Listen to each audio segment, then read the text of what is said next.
things, everything is possible with English. Halo semuanya, kembali lagi bersama saya Fatika di dalam pembahasan pendidikan bahasa Inggris. Nah, di video kali ini aku akan membahas tentang 4 tips apa aja yang harus kalian perhatikan ketika kalian mau menjadi maba di jurusan pendidikan bahasa Inggris. Mau tahu pembahasannya? Yuk, ikuti lanjut video ini. Tips pertama bagi kalian maba pendidikan bahasa Inggris adalah dress code berpakaian. Nah, teman-teman, di sini yang ingin saya tekankan adalah jurusan pendidikan bahasa Inggris itu intinya adalah pendidikan. Nah, pendidikan sendiri itu kan identik sama guru.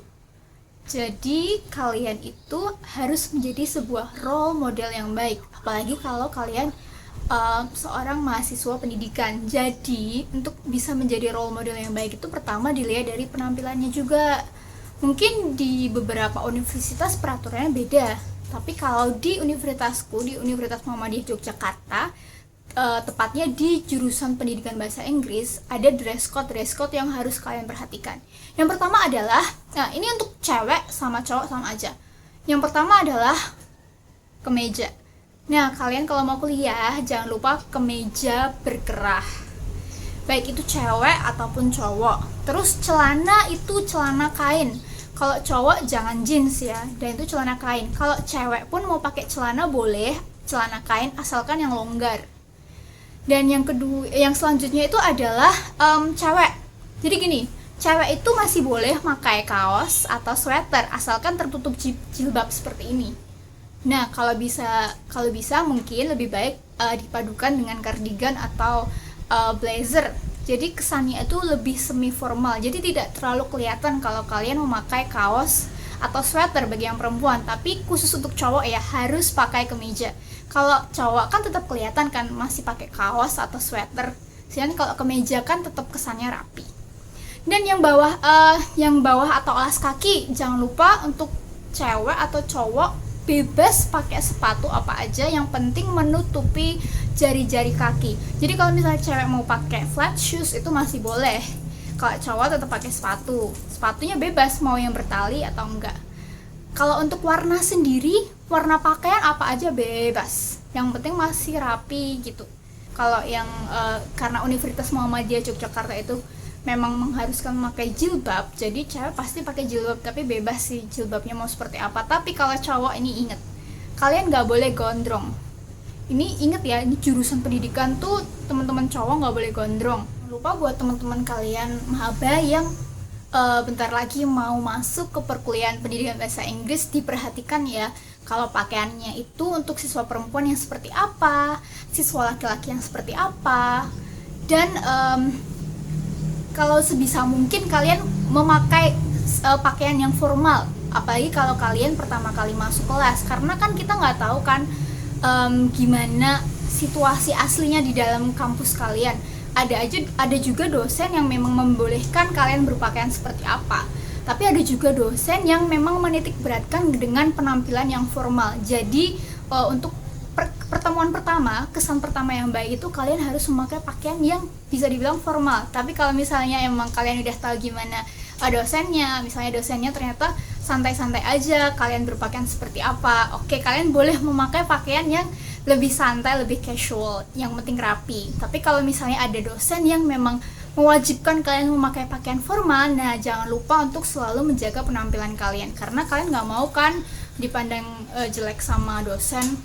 Oke, sekarang kita lanjut ke yang berikutnya.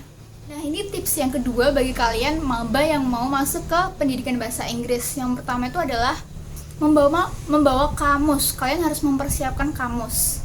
Loh, Kak, tapi kan ada smartphone zaman canggih kayak gini. Benar, boleh. Jadi gini, seperti yang sudah saya jelaskan sebelumnya, jadi ada 2 tipe dosen.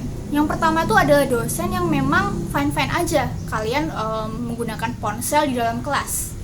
Oke, kalau dosennya seperti ini kalian nggak masalah. Misalnya kamu nggak tahu arti dari sebuah kalimat atau apa, kalian cari di internet, kamus di internet, fine. Tapi ada dosen kedua ini adalah tipe yang memang mengharuskan kalian mematikan ponsel dan meletakkan ponsel di dalam tas. Jadi beliau ini adalah tipe dosen yang memang tidak boleh meletakkan HP, bahkan walaupun misalnya tidak digunakan di atas meja itu nggak boleh, benar-benar harus dimatikan dan ditaruh di dalam kelas. Nah kalau seperti itu gimana? Misalnya kalian kuliah menemukan sebuah kalimat yang artinya kalian ketahui, ini bingung ini artinya apa sih, kalian nggak mudeng, mau nggak mau kan kalian harus cari kamus. Jadi tetap saja kalian harus mempersiapkan kamus. Nah di sini untuk pendidikan bahasa Inggris, kamusnya apa aja sih yang dipakai? Nah kalau di pengalaman aku sendiri di kampusku ada 3 jenis kamus yang harus dipersiapkan bagi kalian maba. Yang pertama itu adalah kamus Oxford. Yang kedua adalah kamus Inggris Indonesia, dan yang ketiga adalah kamus Indonesia Inggris. Nah kalau kalian masih bagi maba yang masih kesulitan dalam memahami arti-arti bahasa Inggris, apalagi ketemu kata-kata yang sulit, kalian perlu banget memiliki dan mempersiapkan kamus bahasa Inggris. Karena apa? Ini penting banget. Kan kalian nggak mungkin kan kalau misalnya kuliah nggak ngerti apa-apa, apalagi kalau kalian misalnya nggak diperbolehkan membuka ponsel. Jadi tetap ya dipersiapkannya. Tinggal lihat-lihat dulu. Misalnya dosen kalian emang dapat yang memperbolehkan menggunakan HP, ya nggak masalah. Tapi kalau memang dosen kalian memang tidak memperbolehkan menggunakan HP, ya kalian berarti harus mempersiapkan kamus tersebut. Oke, sampai sini kita lanjut ya. Tips yang ketiga ini juga penting nih bagi kalian mahasiswa pendidikan bahasa Inggris, yaitu kosongkan memori handphone kalian. Loh, kenapa ini? Jadi gini, jika kalian itu mau masuk kuliah baru, terus memori kalian tuh udah penuh.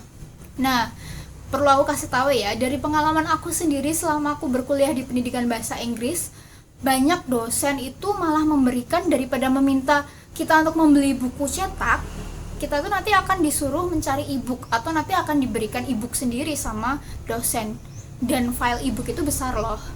Belum lagi ntar kalau dosen memberikan materi PPT, atau ada ketua kelas kalian yang membagikan catatan, PDF, PPT, Excel dan sebagainya melalui chat group, itu nanti akan menumpuk. Kalian membutuhkan sebuah memori yang banyak gitu. Apalagi itu baru satu mata kuliah ya. Kalau kalian misalnya ada satu semester itu ada 7 mata kuliah, 6 mata kuliah, dan itu nanti kalian akan menerima banyak-banyak catatan, file melalui handphone group chat. Mau nggak mau kan kalian harus mengosongkan memori agar semua catatan-catatan penting perkuliahan itu tuh masuk ke dalam HP. Jadi saran di sini adalah yang pertama, kalian pindahkan semua file-file atau data-data yang kurang penting ke laptop atau ke flash disk. Atau jika kalian nggak mau memindahkan data-data yang kalian yang sudah ada, kalian bisa membeli SD card baru seperti itu. Jadi ini penting banget ya kalau kalian memang memori HP-nya terbatas. Tapi kecuali kalau memori HP kalian itu emang udah gede banget dan masih tersisa banyak ruang, nggak masalah. Jadi ini khusus bagi kalian yang memang memori HP-nya terbatas. Oke, kita lanjut ya ke tips yang terakhir. Tips keempat ini adalah salah satu yang paling penting. Kalian untuk masih maba ya, benar-benar harus mempersiapkan mulai dari sekarang. Karena tips ini itu paling penting, yaitu adalah mempersiapkan TOEFL kalian dari sekarang. Lah, kenapa kak? Gini, mungkin peraturan kampus beda, tapi kalau di kampus aku sendiri di UMY itu salah satu syarat kalian bisa sidang atau bisa lulus kuliah itu dengan skor TOEFL minimal 500. Nah ini bukan TOEFL yang IBT sih, tapi TOEFL yang masih biasa, TOEFL yang skornya itu apa ya, istilahnya aku lupa, tapi minimal skornya itu TOEFL 500. Nah ini untuk yang tahun ini. Bisa jadi suatu saat nanti grade-nya itu akan dinaikkan, misalnya menjadi TOEFL-nya minimal skor 550. Lah, masih lama, aku masih maba, belajarnya besok aja. Oke, kalau kalian masih berpikir seperti itu nggak masalah. Tapi yang aku ingin katakan adalah jangan menyesal, karena belajar TOEFL tuh nggak instan. Belajar TOEFL itu bener-bener butuh pengetahuan dan rutinitas ya, supaya skill kalian itu bisa improve lebih baik. Jangan bilang nanti kalau misalnya kalian belajarnya mendadak atau saat kalian udah sibuk-sibuknya skripsi atau KKN, kalian baru mempelajari TOEFL, ternyata pas kalian mau daftar sidang TOEFL skor kalian ternyata masih kurang dari batas yang seharusnya. Jadi aku sendiri di sini mau bilang, kalau bisa dipersiapkan dari sekarang. Kalian bisa belajar TOEFL yang secara casual aja, lihat YouTube, lihat buka catatan-catatan gitu, terus nanti mempelajari catatan yang ada di Google, seperti itu.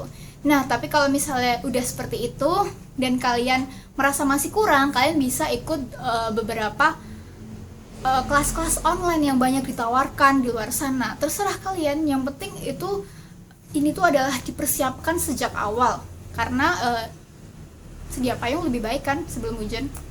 Oke. Nah teman-teman semua, itu tadi 4 tips yang harus kalian persiapkan jika kalian menjadi maba di pendidikan bahasa Inggris. Jika ada yang kurang paham atau ada yang ingin ditanyakan, silahkan ketik di kolom komentar ya. Oke, jadi kira-kira besok kita membahas apa lagi ya? Bye! Greetings, everything's possible with English. Bye bye, see you next time!